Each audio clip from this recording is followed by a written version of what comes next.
يعني أنا يمكن أكون أكثر واحد سعيد، وأعضاء إخواني في مجلس الإدارة الاتحاد الجمعيات المسرحيين، لأن قدرنا نقيم الدورة الثانية رغم كل الظروف المعاكسة. المسارح الفرق المسرحية كلهم قدموا جهد مشكور، وإن شاء الله الدورة الجاية تكون في ظروف أفضل ومستوى عروض أفضل. احنا بجزنا جائزة الإخراج، جائزة أفضل لجنة تحكيم، عرض لجنة تحكيم، فزنا بموهبة جديدة الحمد لله رب العالمين.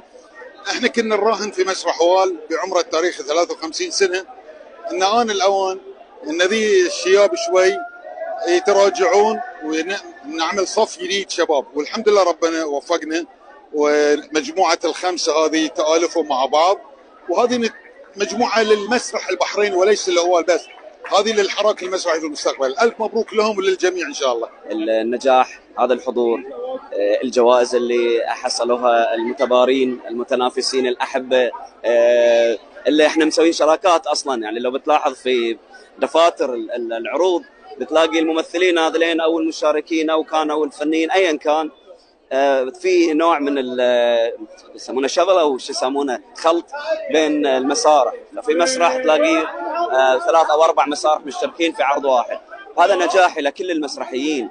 وهذه الروح اللي احنا دائما كنا نتمنى ان هي تسود في المسرح، التنافس لاجل ان احنا نخلي هذه الخشبه اعلى ما يمكن.